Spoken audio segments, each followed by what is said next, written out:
Bonjour tout le monde, en petite présentation des tests du nouveau compresseur de Parkside de Performance, le PPKDO 5010A1. Alors j'ai reçu un email d'un abonné qui souhaitait que je teste ce produit. Bah écoutez, ça me semblait être une bonne idée, donc je l'ai commandé. Surtout si vous voulez que je teste des produits Lidl ou d'autres marques, n'hésitez pas à me demander, ça peut me donner des idées de test. En plus, ça fait très longtemps que j'ai pas fait de compresseur sur mes chaînes. C'est un compresseur à double cylindre.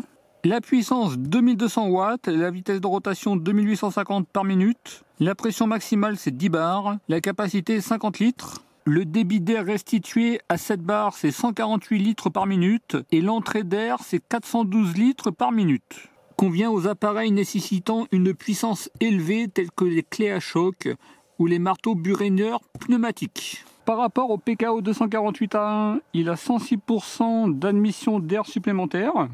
Une pression de travail 25% plus importante et un volume de la cuve 108% plus grand. C'est un produit garanti 5 ans. On y trouve la notice d'utilisation. On est sur du Rowi Germany. Service S1, c'est-à-dire qu'on peut en avoir un usage en continu. Il pèse 41 kg. Au niveau de l'huile, c'est de la LDAB 46. Au niveau de la puissance sonore, c'est 95 décibels. Portez bien un casque de protection. La pression d'enclenchement du compresseur, c'est 8 bars et il s'arrête à 10 bars. 250 ml d'huile Parkside de Performance pour compresseur et le compresseur. Je ne sais pas comment vous le trouvez, dites-le moi en commentaire de la vidéo, mais je le trouve vraiment très joli. On a vraiment une très belle couleur, je trouve. Là, je vais faire le montage et la première mise en service. Pour ceux que ça intéresse, vous avez la vidéo sur Brico Vidéo numéro 2 en cliquant sur le i en à droite et en description de la vidéo. Au niveau du compresseur, sur la partie avant, on a une poignée. Sur la partie arrière, il y a une petite poignée. La cuve de 50 litres. Là, je vous mets la fiche signalétique, je vous invite à mettre au pause. C'est un appareil bruyant, surtout vous devez mettre un casque de protection. On a deux grandes roues à l'arrière et deux supports à l'avant. En dessous, il y a une valve de vidange que je ne vais pas ouvrir parce que le compresseur il est rempli d'air. Sur la partie haute, on a le bloc moteur avec deux filtres à air sur les côtés. À ce niveau-là, on a le pressostat avec un bouton pour démarrer, arrêter. Il y a deux manomètres. Ce sont des 0,16 bars, 0,230 PSI. Au maximum pour le compresseur, ça sera du 10 bars. À ce niveau-là, vous pouvez ajuster la pression au niveau du connecteur de gauche. Vous réglez la pression selon la recommandation au niveau de l'outil que vous allez utiliser. Au niveau du manomètre de droite, du connecteur de droite, on ne peut pas ajuster la pression. On aura toujours la pression maximale, la pression de la cuve. Actuellement dans ma cuve, il y a 8,5 bars. Et là, je ne peux pas ajuster la pression. Ce sera toujours la pression maximale. On peut ajuster que sur le connecteur de gauche. Ici, on a la soupape de sécurité. Ce sont les nouvelles soupapes. En cas de défaillance du pressostat et que le compresseur dépasse les 10 bars, la soupape va s'enclencher pour libérer la pression. Si ça vous arrive, immédiatement arrêtez le compresseur. Ici, concernant le niveau de l'huile que vous devez contrôler avant chaque utilisation. Et à ce niveau-là, vous avez un bouton de sécurité. Si le compresseur s'est mis en sécurité, ici on peut rappuyer afin de le réenclencher.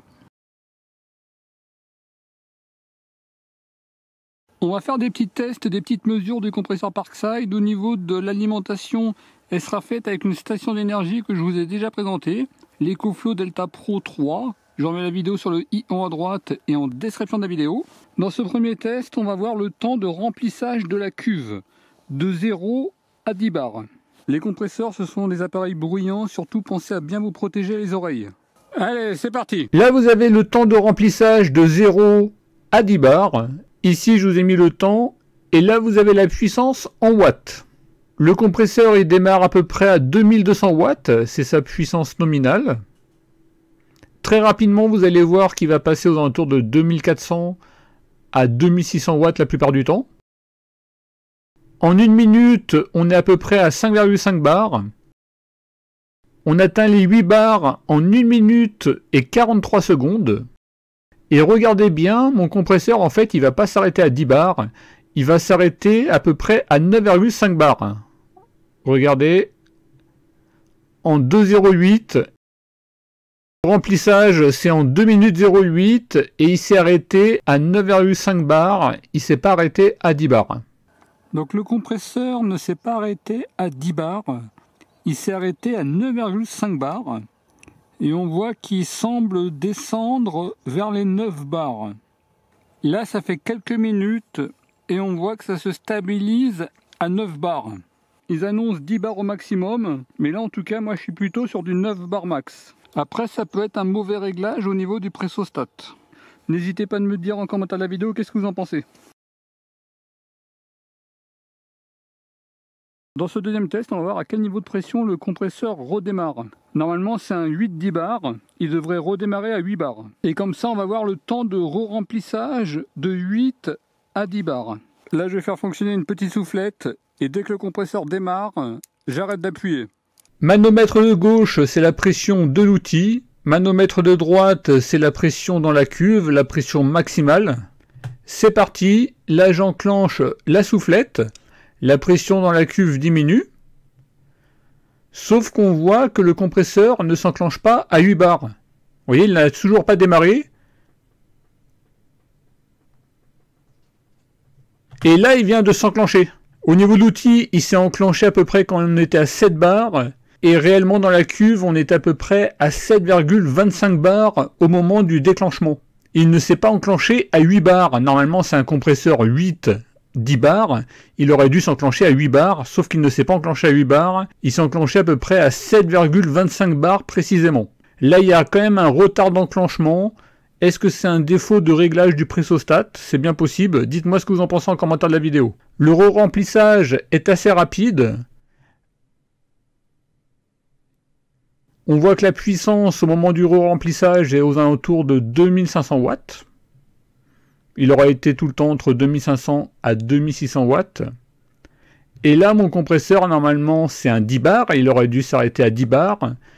Et là, vous allez voir que ça se confirme qu'il ne s'arrête pas à 10 bars. Il va s'arrêter un petit peu avant. Et voilà.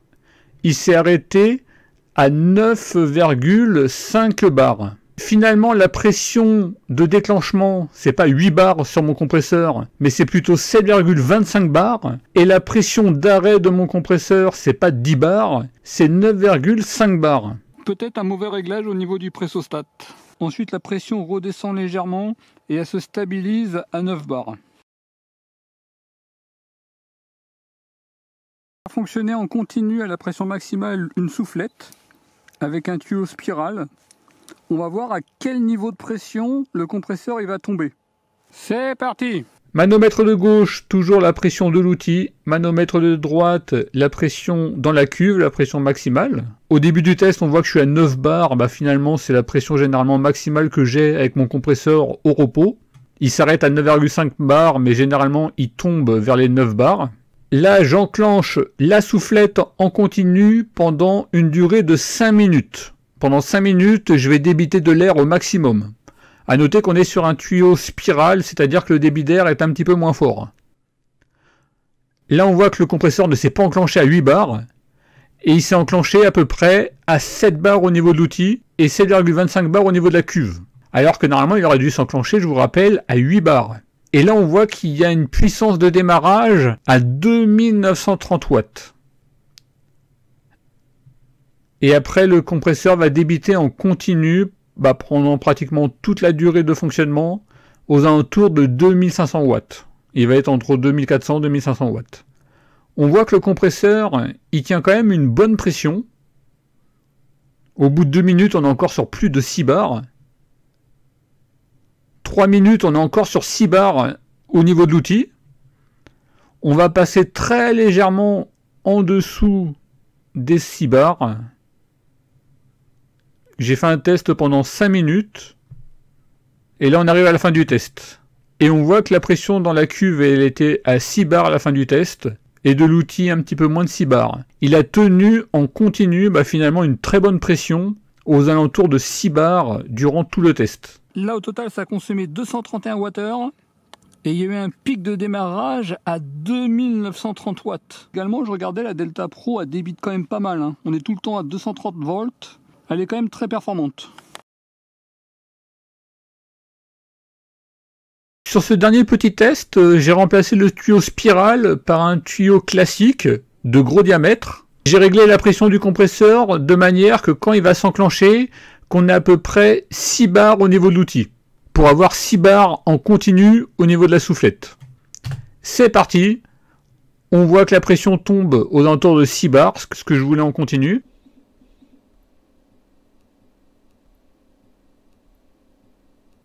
Au bout de 2 minutes, on n'est encore pas très loin des 6 bars au niveau de l'outil, 6,25 bars au niveau de la cuve. C'est-à-dire qu'il a tenu pendant 2 minutes en continu les 6 bars, ce qui est pas mal du tout. Là, on voit que ça commence à diminuer un petit peu au niveau de la pression. Au bout de 3 minutes en continu, on est à peu près à 5,5 bars au niveau de l'outil, 6 bars au niveau de la cuve. Au bout de 4 minutes, on est un petit peu en dessous des 5,5 bars.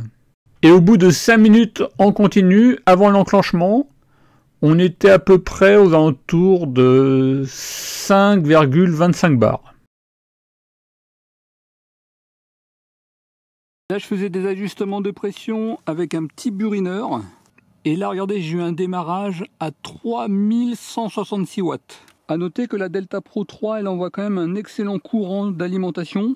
Et là, on est vraiment, à mon avis, sur des performances optimales. Par exemple, si j'avais branché le compresseur sur prise de maison, j'aurais eu peut-être des performances un petit peu en dessous.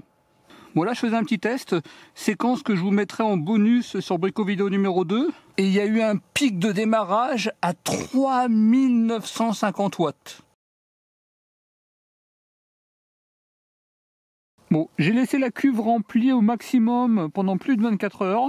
Et on voit que la cuve, maintenant, elle reste bien à 9,5 bars. Il s'arrête à 9,5 bars et il maintient bien 9,5 bars dans la cuve. Il n'y a pas de fuite d'air au niveau du compresseur. Voilà pour cette petite vidéo première mise en service. Surtout pour préserver la durée de vie de vos outils, rajoutez au minimum un mini filtre à air. Je vous mettrai tous les liens en description de la vidéo. Ça vient se rajouter à ce niveau-là. Et ensuite on connecte son outil. Et comme ça, ça va protéger vos outils au minimum de l'humidité.